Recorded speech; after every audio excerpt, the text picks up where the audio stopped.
The Thing in the Weeds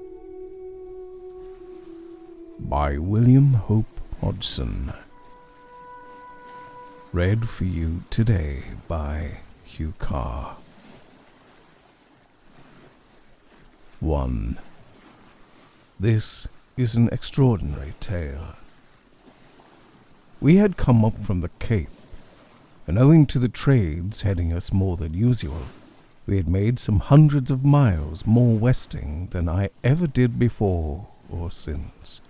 I remember that particular night of the happening perfectly. I suppose what occurred stamped it solid into my memory, with 1,000 little details that, in the ordinary way, I should never have remembered an hour. And of course we talked it over so often among ourselves that this, no doubt, helped to fix it all past any forgetting.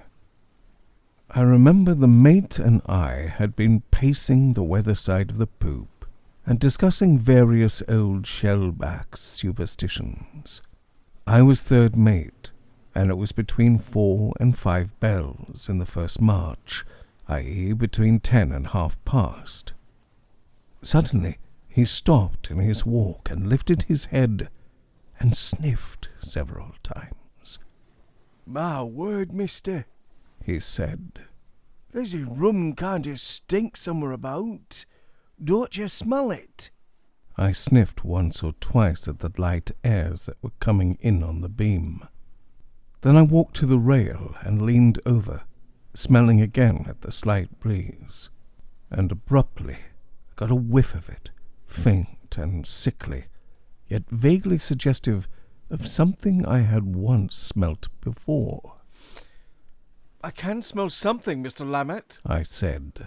"I could almost give it name, and yet somehow I can't." I stared away into the dark to windward. "What do you seem to smell?" I asked him. "I can't smell anything now," he replied, coming over and standing beside me. "It's gone again.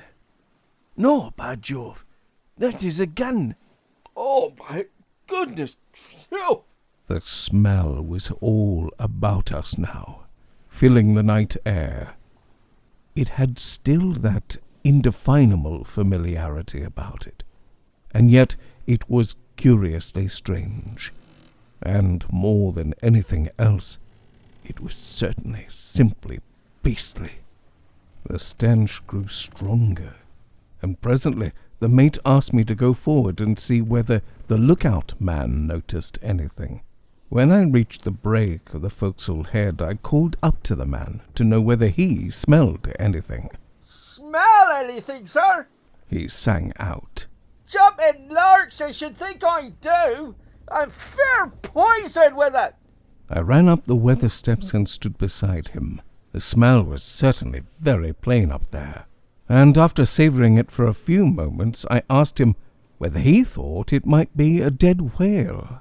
But he was very emphatic that this could not be the case, for, as he said, he had been nearly 15 years in whaling ships and knew the smell of a dead whale. "Like as it would the smell of bad whiskey, sir," as he put it. "'Tain't no whale, yon, but the Lordy knows what 'tis. I'm thinking it's Davy Jones come up for a breather." I stayed with him some minutes, staring out into the darkness, but could see nothing. For even had there been something big close to us, I doubt whether I could have seen it. So black a night it was, without a visible star, and with a vague, dull haze breeding an indistinctness all about the ship. I returned to the mate and reported that the lookout complained of the smell, but that neither he nor I had been able to see anything in the darkness to account for it. By this time the queer, disgusting odour seemed to be in all the air about us, and the mate told me to go below and shut all the ports, so as to keep the beastly smell out of the cabins and the saloon. When I returned, he suggested that we should shut the companion doors, and after that we commenced to pace the poop again, discussing the extraordinary smell, and stopping from time to time to stare through our night glasses out into the night about the ship. "I'll tell you what it smells like, mister," the mate remarked once. "and that's like a mighty old derelict I once went aboard in the North Atlantic. She was a proper old-timer, and she gave us all the creeps. There was just this funny, dank, rummy sort of century-old bilge water and dead man and seaweed. I can't stop thinking we're nigh on some lonesome old packet out there. And a good thing we've not got much way on us." "Do you notice how almighty quiet everything's gone the last half an hour or so?" I said a little later. "It must be the mist thickening down." "It is the mist," said the mate, going to the rail and staring out. "Good Lord, what's that?" he added. Something had knocked his hat from his head, and it fell with a sharp rap at my feet. And suddenly, I got a premonition of something horrid. "Come away from the rail, sir!" I said sharply, and gave one jump and caught him by the shoulders and dragged him back. "Come away from the side! What's up, mister?" He growled at me and twisted his shoulders free. "What's wrong with you? Was it you knocked off my cap?" He stooped and felt around for it, and as he did so, I heard something unmistakably fiddling away at the rail which the mate had just left. "My God, sir!" I said. "There's something there! Hark!" The mate stiffened up, listening. Then he heard it.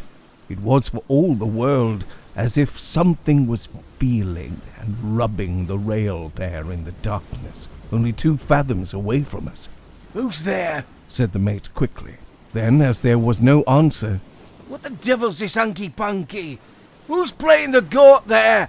he made a swift step through the darkness towards the rail, but I caught him by the elbow. "Don't go, mister." I said, hardly above a whisper. "It's not one of the men. Let me get a light. Quick, then," he said, and I turned and ran aft to the binnacle and snatched out the lighted lamp. As I did so, I heard the mate shout something out of the darkness in a strange voice. There came a sharp, loud, rattling sound, and then a crash, and immediately the mate roared to me to hasten with the light. His voice changed even whilst he shouted, and gave out something that was nearer a scream than anything else. There came 2 loud, dull blows, an extraordinary gasping sound, and then, as I raced along the poop, there was a tremendous smashing of glass, and an immediate silence. "Mr. Lammett!" I shouted, "Mr. Lammett!" and then I had reached the place where I had left the mate for 40 seconds before, but he was not there. "Mr. Lammett!" I shouted again, holding the light high over my head and turning quickly to look behind me. As I did so, my foot glided on some slippery substance, and I went headlong to the deck with a tremendous thud, smashing the lamp and putting out the light. I was on my feet again in an instant. I groped a moment for the lamp, and as I did so, I heard the men singing out from the main deck, and the noise of their feet as they came running aft. I found the broken lamp and realized it was useless. Then I jumped for the companionway, and in half a minute I was back with the big saloon lamp glaring bright in my hands. I ran forward again, shielding the upper edge of the glass chimney from the draught of my running, and the blaze of the big lamp seemed to make the weather side of the poop as bright as day, except for the mist that gave something of a vagueness to things. Where I had left the mate there was blood upon the deck, but nowhere any signs of the man himself. I ran to the weather rail and held the lamp to it. There was blood upon it, and the rail itself seemed to have been wrenched by some huge force. I put out my hand and found that I could shake it, and I leaned outboard and held the lamp at arm's length, staring down over the ship's side. "Mr. Mr. Lammet! I shouted into the night and the thick mist. Mr. Lammet! But my voice seemed to go, lost and muffled and infinitely small, away into the billowy darkness. I heard the men snuffling and breathing, waiting to leeward of the poop. I whirled round to them, holding the lamp high. We heard something, sir. Said Tarpley, the leading seaman in our watch. Is anything wrong, sir? The mate's gone. I said blankly. We heard something, and I went for the binnacle lamp. Then he shouted, and I heard a sound of things smashing, and when I got back, he'd gone clean.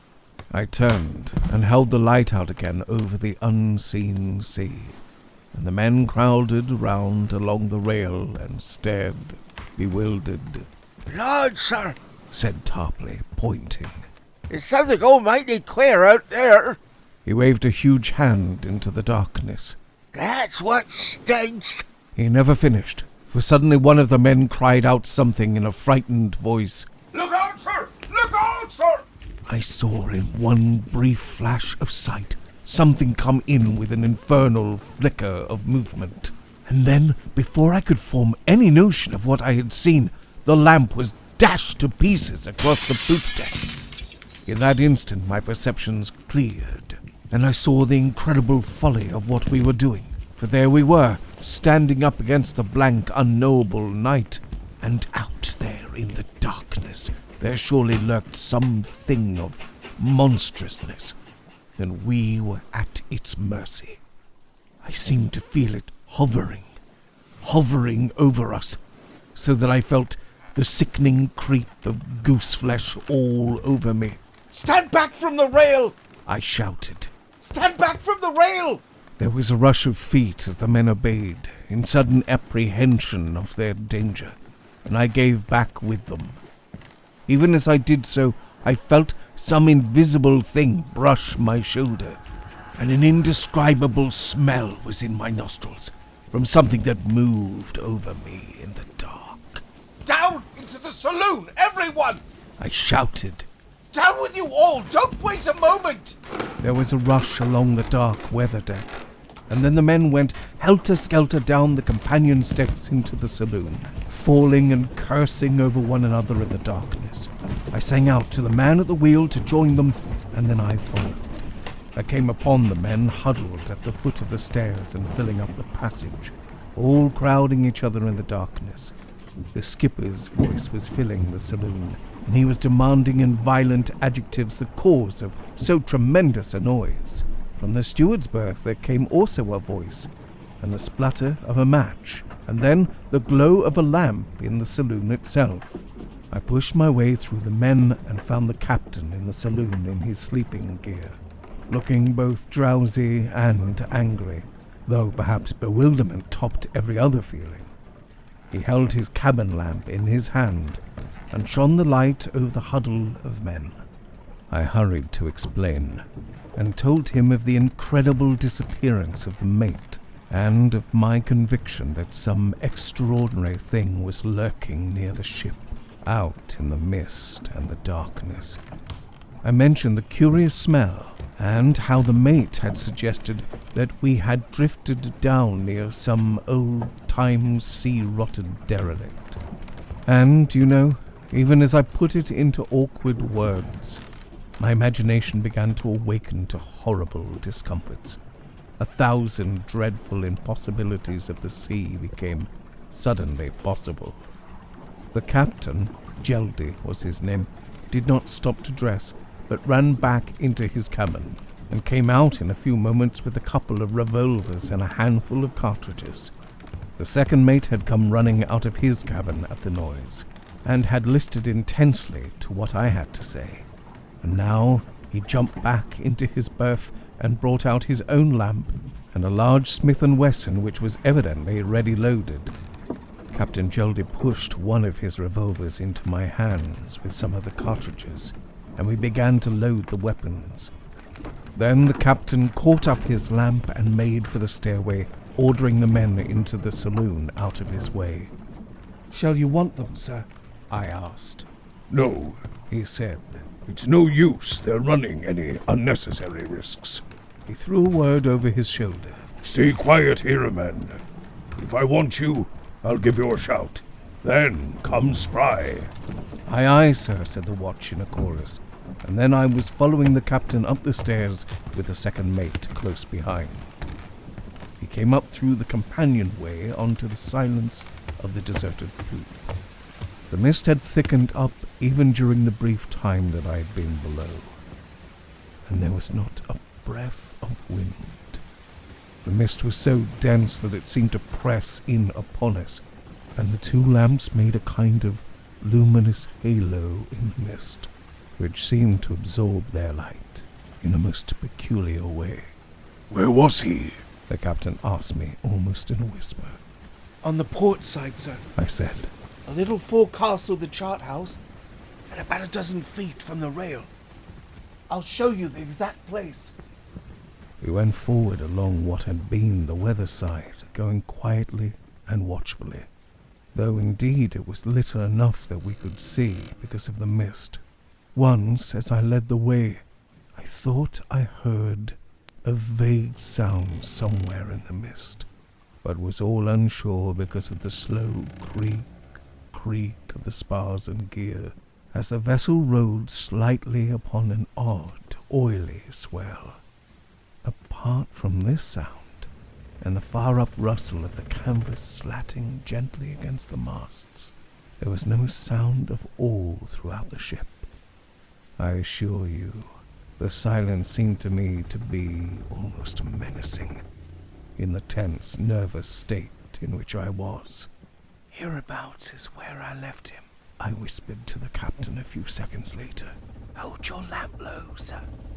There's blood on the deck. Captain Geldy did so, and made a slight sound with his mouth at what he saw. Then, heedless of my hurried warning, he walked across to the rail, holding his lamp high up. I followed him, for I could not let him go alone, and the second mate came too with his lamp. They leaned over the port rail and held their lamps out into the mist and the unknown darkness beyond the ship's side. I remember how the lamps made just 2 yellow glares in the mist, ineffectual, yet serving somehow to make extraordinarily plain the vastitude of the night and the possibilities of the dark. Perhaps that is a queer way to put it, but it gives you the effect of that moment upon my feelings.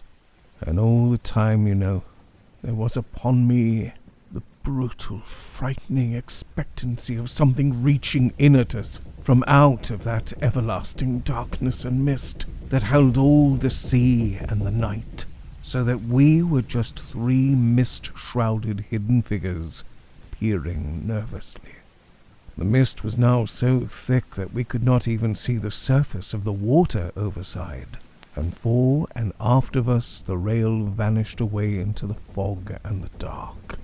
And then, as we stood here staring, I heard something moving down on the main deck. I caught Captain Geldy by the elbow. Come away from the rail, sir, I said hardly above a whisper, and he, with the swift premonition of danger, stepped back and allowed me to urge him well inboard. The second mate followed, and the 3 of us stood there in the mist, staring round about us and holding our revolvers handily, and the dull waves of the mist beating in slowly upon the lamps in vague wreathings and swirls of fog. What was it you heard, mister? Asked the captain after a few moments. Shh! I muttered. There it is again. There's something moving down on the main deck. Captain Geldy heard it himself now, and the 3 of us stood listening intensely. Yet it was hard to know what to make of the sounds. And then suddenly there was the rattle of a deck ringbolt, and then again as if something or someone were fumbling and playing with it. Down there on the main deck, shouted the captain abruptly, his voice seeming hoarse close to my ear, yet immediately smothered by the fog. Down there on the main deck. Who's there? But there came never an answering sound, and the three of us stood there looking quickly this way and that and listening. Abruptly, the second mate muttered something. Look out, sir! Look out! Captain Geldy took the hint on the instant. On the lookout there! He shouted, and then far away and muffled sounding, there came the answering cry of the lookout man from the forecastle ahead. Sir? A little voice, long drawn out through unknowable alleys of fog. Go below into the forecastle and shut both doors. And don't stir out till you're told, Sung out Captain Geldy, his voice going lost into the mist. And then the man's answering, Aye, sir. coming to us faint and mournful, and directly afterwards the clang of a steel door, hollow-sounding and remote, and immediately the sound of another. That puts them safe for the present, anyway, said the second mate, and even as he spoke there came again that indefinite noise down upon the main deck of something moving with an incredible and unnatural stealthiness. on the main deck there. Shouted Captain Geldy sternly. If there is anyone there, answer, or I shall fire. The reply was both amazing and terrifying, for suddenly a tremendous blow was stricken upon the deck, and then there came the dull, rolling sound of some enormous weight going hollowly across the main deck, and then an abominable silence. My God, Said Captain Geldy in a low voice, what was that? and he raised his pistol, but I caught him by the wrist. Don't shoot, sir. I whispered. It'll be no good. That whatever it is, I mean, it's something enormous, sir. I really wouldn't shoot. I found it impossible to put my vague idea into words, but I felt there was a force aboard down on the main deck, that it would be futile to attack with so ineffectual a thing as a puny revolver bullet. But then, as I held Captain Geldy's wrist and he hesitated, irresolute, there came a sudden bleating of sheep, and the sound of lashings being burst and the cracking of wood. And the next instant a huge crash, followed by crash after crash, and the anguished maaing of sheep, My God! said the second mate. The sheep hen's being beaten to pieces against the deck. Good God! What sort of thing could do that? The tremendous beating ceased, and there was a splashing overside, and after that a silence so profound that it seemed as if the whole atmosphere of the night was full of an unbearable, tense quietness. And then the damp slatting of a sail far up in the night that made me start. A lonesome sound to break suddenly through that infernal silence upon my raw nerves. Get below, both of you, smartly now. Muttered Captain Geldy. There's something run either aboard us or alongside.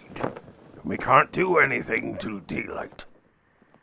We went below and shut the doors of the companionway, and there we lay in the wide Atlantic without wheel or lookout or officer in charge, and something incredible down on the dark main deck. 2. For some hours we sat in the captain's cabin, talking the matter over whilst the watch slept, sprawled in a dozen attitudes on the floor of the saloon. Captain Geldy and the second mate still wore their pajamas, and our loaded revolvers lay handy on the cabin table. And so we watched anxiously through the hours for the dawn to come in. As the light strengthened, we endeavored to get some view of the sea from the ports, but the mist was so thick about us that it was exactly like looking out into a grey nothingness that became presently white as the day came. "Now," said Captain Geldy, "we're going to look into this." He went out through the saloon to the companion stairs.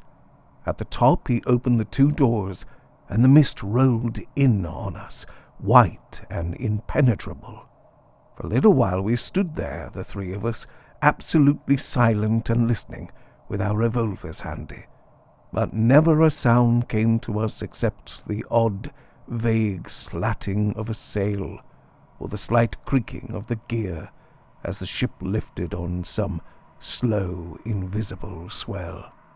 Presently the captain stepped cautiously out onto the deck. He was in his cabin slippers, and therefore made no sound. I was wearing gumboots and followed him silently, and the second mate after me in his bare feet.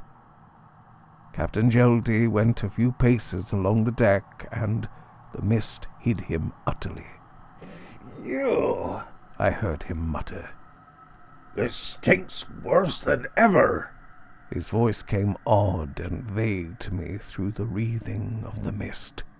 "The sun'll soon eat up all this fog," said the second mate at my elbow, in a voice little above a whisper.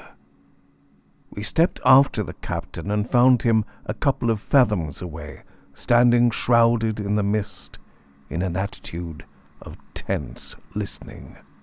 "Can't hear a thing," he whispered.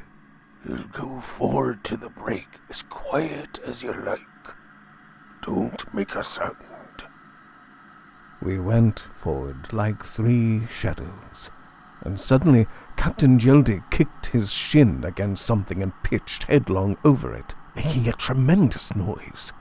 He got up quickly, swearing grimly, and the 3 of us stood there in silence, waiting lest any infernal thing should come upon us out of all that white invisibility. Once I felt sure I saw something coming towards me, and I raised my revolver, but saw in a moment that there was nothing. The tension of imminent nervous expectancy eased from us, and Captain Geldy stooped over the object on the deck. "The port hen coop's been shifted out here," he muttered. "It's all stove." That must be what I heard last night, when the mate went. I whispered. There was a loud crash, just before he sang out to me to hurry with the lamp. Captain Geldy left the smashed hen coop, and the 3 of us tiptoed silently to the rail across the break of the poop. Here we leaned over and stared down into the blank whiteness of the mist that hid everything. "Can't see a thing," whispered the second mate.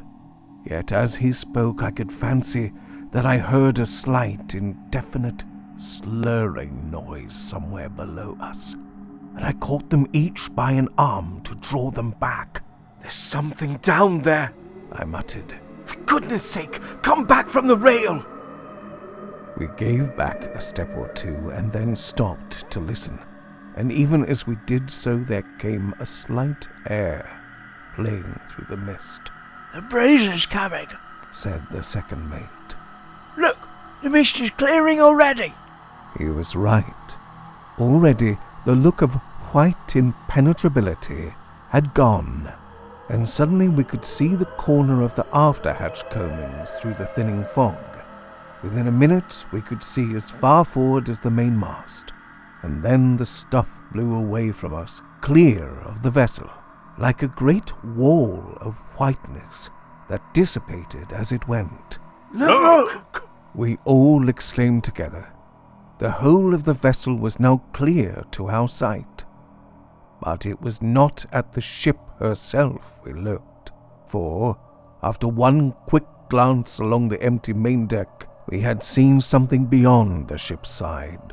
All around the vessel there lay a submerged spread of weed, for maybe a good quarter of a mile upon every side. "Weed!" sang out Captain Geldy in a voice of comprehension. Weed, look, by Jove. I guess I know now what got the mate. He turned and ran to the port side and looked over, and suddenly he stiffened and beckoned silently over his shoulder to us to come and see. We had followed, and now we stood, one on each side of him, staring. Look, Whispered the captain, pointing. see the great brute. Do you see it? There, look. At first I could see nothing except the submerged spread of the weed into which we had evidently run after dark. Then, as I stared intently, my gaze began to separate from the surrounding weed a leathery-looking something that was somewhat darker in hue than the weed itself.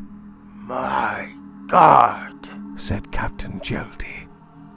what a monster! What a monster! Just look at the brute. Look at the thing's eyes. That's what got the mate. What a creature out of hell itself! I saw it plainly now. 3 of the massive feelers lay twined in and out among the clumpings of the weed.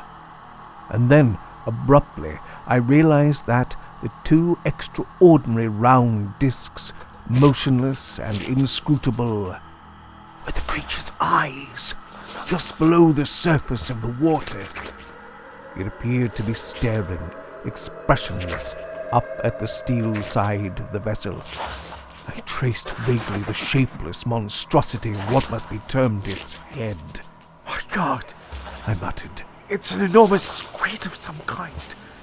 What awful brute! What?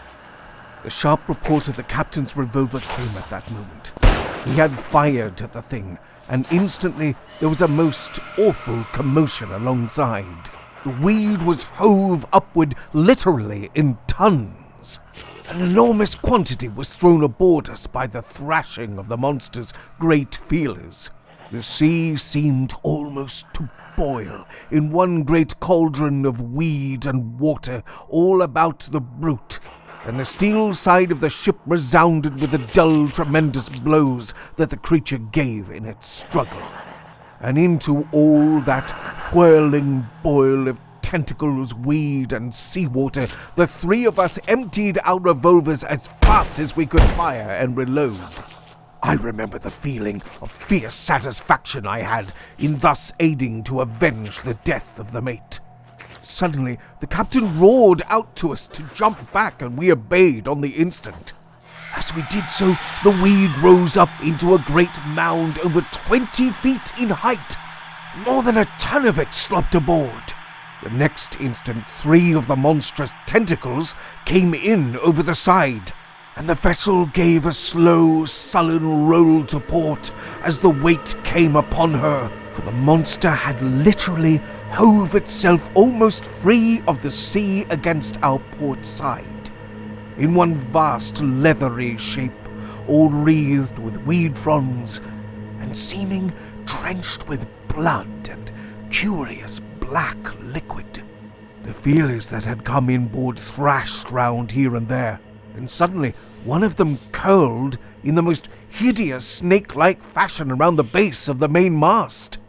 This seemed to attract it, for immediately it curled the 2 others about the mast, and forthwith wrenched upon it with such hideous violence that the whole towering length of spars, through all their height of 150 feet, was shaken visibly, whilst the vessel herself vibrated with the stupendous efforts of the brute. It'll have the mast down, sir! Said the second mate with a gasp. My God! It'll strain her side open! My... One of those blasting cartridges! I said to Geldy almost in a shout as the inspiration took me. Blow the brute to pieces! Get one, quick! Said the captain, jerking his thumb toward the companion. You know where they are? In 30 seconds I was back with the cartridge. Captain Geldy took out his knife and cut the fuse dead short. Then with a steady hand he lit the fuse, and calmly held it until I backed away, shouting to him to throw it, for I knew it must explode in another couple of seconds. Captain Geldy threw the thing like one throws a quoit, so that it fell into the sea just on the outward side of the vast bulk of the monster. So well had he timed it that it burst with a stunning report just as it struck the water. The effect upon the squid was amazing. It seemed literally to collapse.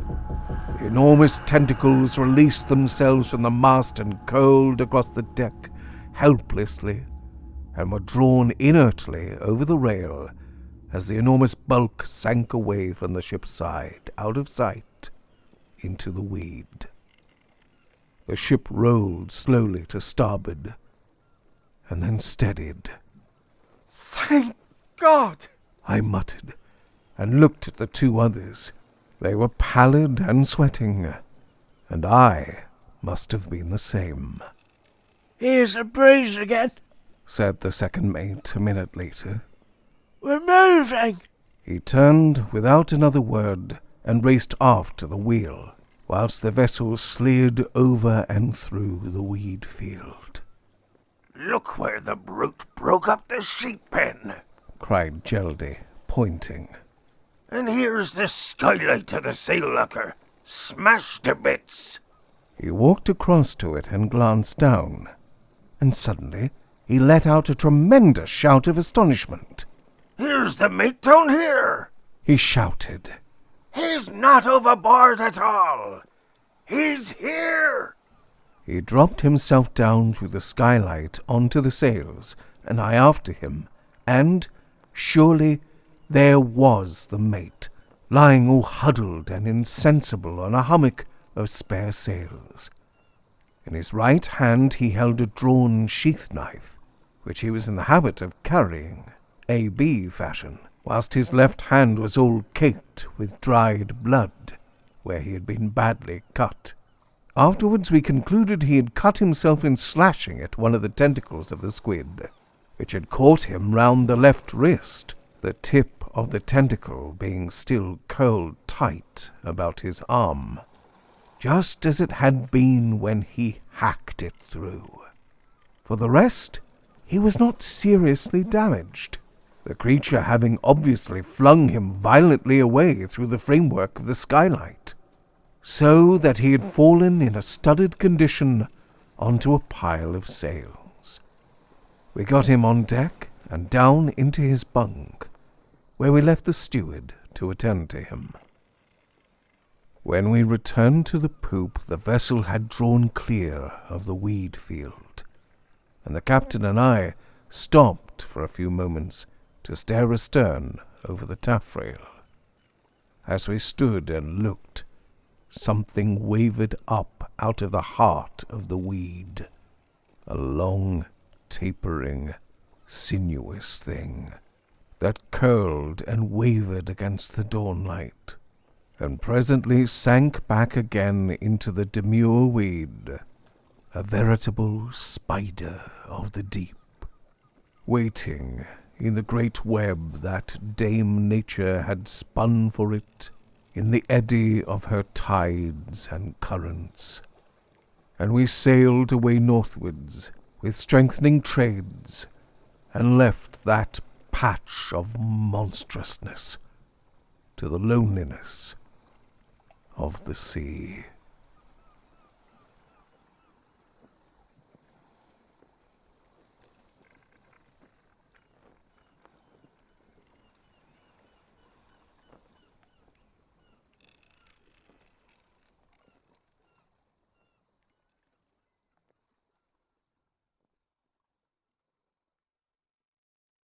With very special thanks to my top-tier Patreon producers, right at the top there, Adrian East, Augustus87, Bean, Gina Foley, and Sandy Bryan.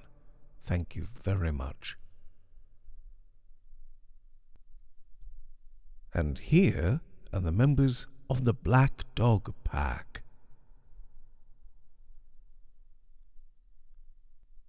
And finally, the Black Dog Chronicles Puppies and Kittens.